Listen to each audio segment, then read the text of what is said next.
And finally, the moment the conference audience had been waiting for, the presentation of the 2008 F. Scott Fitzgerald Literary Award to Elmore Leonard. Mr. Leonard was introduced by noted best-selling author George Pelecanos. Thanks a lot. I was asked to come, and I wouldn't have passed this up. I met Elmore Leonard about 10 years ago first, and he, along with Steve McQueen and Curtis Mayfield, he was one of my idols. And I wasn't disappointed. That's the main thing I want to get across. Every time I've met Elmore, he's been a complete gentleman, not just to me, but to everybody around me, and that's really important. So you open any Elmore Leonard novel at random and just pick a page, and you'll be struck by the beauty and rhythm of the clean prose, the funny natural dialogue, and the precise and economic descriptions that allow the narrative to breathe and flow. Before Elmore Leonard came along, dust had begun to settle on the genre of crime fiction. Frankly, it was on its deathbed, a victim of its own conventions and cliches. Talking about the private detective with the bottle of bourbon in his desk drawer, the cop on a holy mission to take down a killer. Elmore Leonard's characters were different. They lived in a gray world of imperfect morality. The protagonists, everyday men and women, were cool under pressure, but they felt the pressure. If his heroes found any victory at all, it was in small moments of inglorious redemption. His criminals were not misunderstood geniuses, psychological manipulators, or the serial killers that our culture has inexplicably elevated to folklore status. In fact, the bad guys were never as smart as they imagined themselves to be. I won't understate this. He changed the face of crime fiction, maybe all fiction. He broke the formula and invented something new. There's an artful social commentary to his books that says implicitly that novels can be thrilling and highly entertaining and also be about something. For aspiring writers like myself, coming of age in the years of punk rock and President Reagan, his books offered hope that we could perhaps contribute something different too. Elmore Leonard lit a fuse under a whole generation of novelists. He's done what few fiction writers have. He's taken us places that we ourselves cannot or will not go and convinced us completely that we're there. And this is why we read, but few authors actually deliver. Elmore Leonard always does in spades. We're here to present the 2008 F. Scott Fitzgerald Literary Award. Among the previous recipients, William Styron, Edward Albee, Norman Mailer, Joyce Carol Oates. Elmore Leonard belongs in the distinguished company of these writers. He is one of our finest novelists, and I can think of no one more deserving of this honor. Please welcome Elmore Leonard. F. Scott Fitzgerald Award is presented to Elmore Dutch Leonard for outstanding achievement in American literature by the F. Scott Fitzgerald Literary Conference, October 25, 2008, Rockville, Maryland. Congratulations. John, thank you.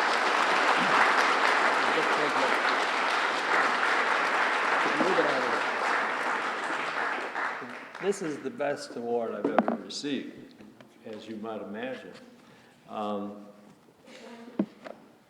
F. Scott Fitzgerald, he wrote The Great Gatsby the year I was born, but it was another 25 years before I read the book. And in the 50s, I was looking for writers, established writers, that I could imitate. Because I didn't think I could make up my own sound at that time. But if I took someone that I liked and get into his head the way he wrote, then I felt that within time my own sound would come out of that. And I had trouble reading his work at the age of in my 20s, and I didn't know exactly what I wanted or how to establish a sound. And I thought, well, he uses an awful lot of words.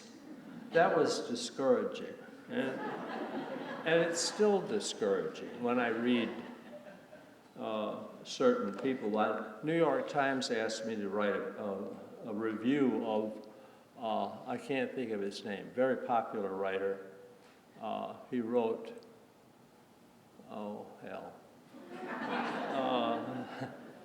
He wrote big, serious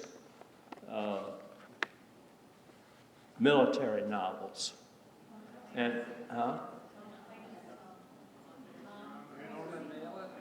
No.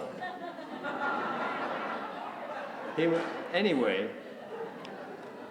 I said, I didn't want to read his book. So I said, how many pages is it? And the editor said, oh, it's only about 400. I said, I don't read books with more than 300 pages in them, and got out of it that way. And I felt that Scott Fitzgerald was extremely serious, and I thought, I don't know if I can be that serious in writing books. And yet it took a while for me to loosen up, because from Fitzgerald, I went to Hemingway. And Hemingway, as so many young writers, believe that this guy is easy to imitate. And you can put down his sound without any trouble, but it really isn't all that he's saying with his sound. Hemingway said about Gatsby, about Fitzgerald, he said, if he could write a book as fine as The Great Gatsby, I was sure he could write an even better one. Because he didn't want to give Fitzgerald everything. He didn't want to give him too much. He said, I did not know Zelda yet, so I didn't know the terrible odds that were against him. But we were soon to find out. We were to find out soon enough. He said that, Hemingway said that in a movable feast. Swanson, my agent by the time I was writing, H.N. Swanson, who was a legend in Hollywood, he represented Raymond Chandler. And he tells the story how Chandler came to see him for representation.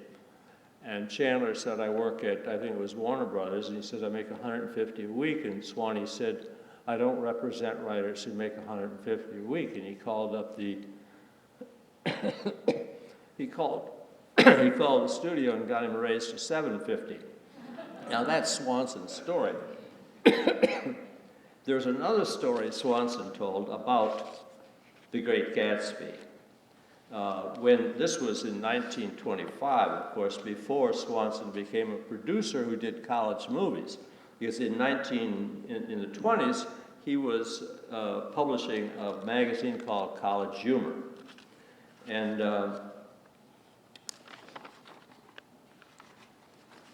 he read the book, and he met Fitzgerald. Where is it?